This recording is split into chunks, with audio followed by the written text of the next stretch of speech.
Next up, we have Francisco Vivas presenting why electronics age like milk and how to fix it, an analysis of planned obsolescence. All right. Hello, my name is Francisco Vivas. I have my presentation for Honors Federal Government 2305 with help from Professor Charles Kennedy. So my research question for this project is, with an aim to find a compromise between corporate profits and consumer protection, this study analyzes different methods companies can pursue to promote the right to repair, reduce environmental impact, and maintain profitability. Imagine that one day, a person robs you and runs off, never to be seen again. What if I told you that you all are a victim of this, and it's cost you hundreds or thousands of dollars over the years, and you did not even know? In fact, big corporations like Apple have been robbing you blind for decades. They do this through something called planned obsolescence. Now, planned obsolescence is where corporations purposely design a product with a flaw in order to prematurely nudge a consumer to buy a new product. Now, some of you may have heard of planned obsolescence either by the name itself or by the concept, but what you may not know is that this has been a common tactic for over a century. Back in the 1920s, the largest light bulb manufacturers in the world got together and formed what was called the Phoebus Cartel. The Phoebus Cartel essentially decided that they're going to limit the maximum lifespan of light bulbs from 2,500 hours down to 1,000 hours, an effective decrease by 60%. This creates what's called a linear economic cycle, which is where materials are extracted out of the ground, processed into refined goods, sold to someone like you and I, and we throw them out when we feel like it. This creates permanent waste because once it reaches the landfill, it never leaves. The methodology I used for this project is as follows. First, I assessed the current knowledge of the consumer electronics industry. Specifically, I looked at the works by Montello, Marta, Curran, and Leville. Then I performed a cross-reference analysis of real-world examples of alternate business models, specifically Meta and China. So the right to repair essentially means the ability to repair your device. However, the main opponents of the right to repair are OEMs, or original equipment manufacturers. Now in 2018, Apple released a financial report stating that since 2016, the average lifespan of phones jumped by 5 months, or about 15%, which is the same year that it started offering battery replacement services. Let's use this information to perform a thought experiment. In that same report, they stated that they made between $1 and $2 billion from all repair services. However, for the sake of the argument, we will assume that they made all this money from battery replacements solely. Looking at their website, they charge between $50 and $100 for replacing your battery, varying by phone model. Therefore, they made between 10 and 40 million battery replacements. If everyone who got their battery replaced instead bought a brand new iPhone, Apple could have potentially made up to $48 billion in revenue, much higher than the 1 to 2 billion that they made. This shows that corporations have a significant financial interest in making sure that the right to repair is inhibited as much as possible.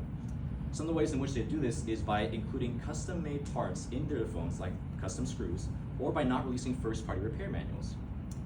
This has prompted corporations like iFixit to be founded, which have severely improved the right to repair by making some of these custom parts and selling them to consumers, as well as making available online free repair manuals. The next problem with repair is interchangeability. According to Kettles, standardization fosters repairability. So the more standardized parts a device uses, the more repairable it becomes. Now this is the case because standard parts are cheap and found everywhere.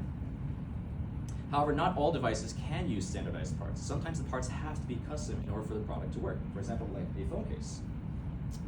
Now, this is not all the fault of OEMs. After all, once you buy your product, the responsibility falls on you to make sure that the device lasts as long as possible.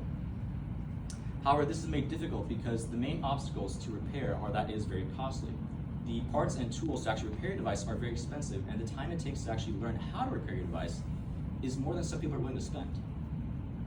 Shifting our focus to the environment, according to Montello, more than 350,000 smartphones were thrown out daily in the US alone, which equates to about 54 metric tons a day, or 2,000 metric tons a year.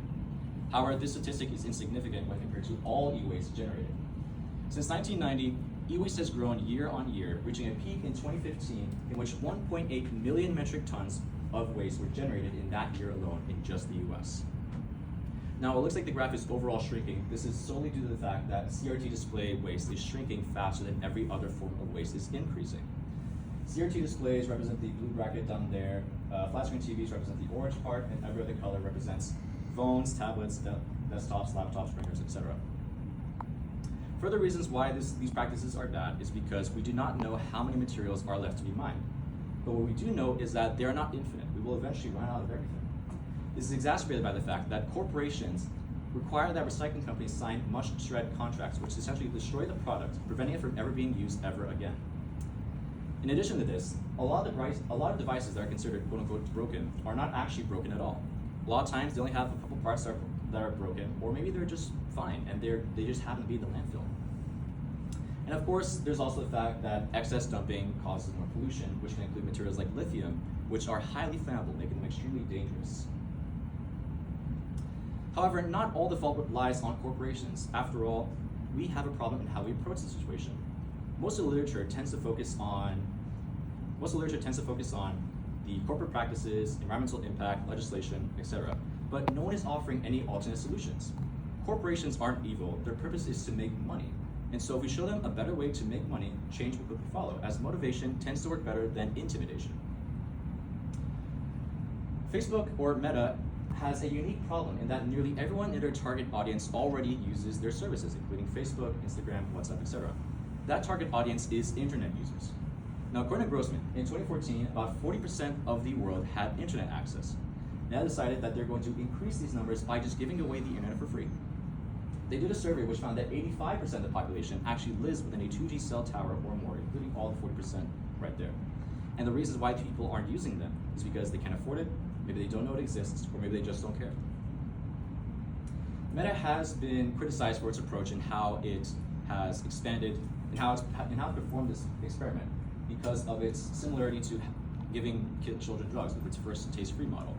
However, unlike drugs, the internet is actually useful in that it can provide instantaneous communication, it can provide instantaneous information, and it can also be a valuable business tool. They also performed an earlier trial in the Philippines, which found that in the first 3 months of rolling this out, they found that they doubled the amount of internet users in 3 months. So this shows that this surge in demand will very much increase the drainage of resources that are being used to create these products. Shifting our focus to China, since 1979 with the signing of a new US trade deal, their economy has exploded. Their annual GDP has increased by about 10,000% in the last 43 years. The value of their exports have increased by about 40,000%, and the GDP per capita has increased by about 7,000%. Here are all the graphs one more time so you can see. So while this has allowed corporations to lower their costs, it has also granted the Chinese citizen, the average Chinese citizen, the ability to purchase these products in the first place, since originally they couldn't. Now, one main problem with using China as an example is that they are very much responsible for the unsustainability crisis that we currently face. However, recently, China has begun to diversify its economy into other industries and sectors. From these two examples, we have shown that investment significantly impacts growth. So corporations can follow these examples by making similar styles of investments by opening factories or maybe even investing in third world country infrastructure. Now, while at first this may seem rather expensive to do, eventually this will bolster the lower class's wealth, granting them the buying power necessary to purchase these products. And with this surge in growth, this will also cause more materials to be mined and drain our deposits. However, if corporations do decide to implement these strategies, they should also try to change their designs to make them more repairable in order to ensure that maintaining their devices is as cheap and easy for this new surge of consumers. There's also the fact that more consumers means more breakages. From a statistical point of view, when you have a large sample size of a set, rare events happen more frequently. So if you map this onto consumer growth, the more consumers you have, the more breakages will occur, meaning more money for the corporations through repair. Now, in conclusion, we have found that the current linear economic cycle is unsustainable. To fix this, corporations need to make more repairable products, consumers need to make sure that they make their devices last as long as possible, and governments need to step in and implement legislation to prevent unsustainability. There's also the fact that the multitude of variables that are constantly changing make it very hard to predict when we will reach a point of no return, meaning that time is of the essence. And also there's the fact that pointing fingers is not going to solve anything. We need to educate ourselves in order to make sure that we intelligently advocate for change and promote sustainability. After all, change for the sake of change is never a good idea. Thank you.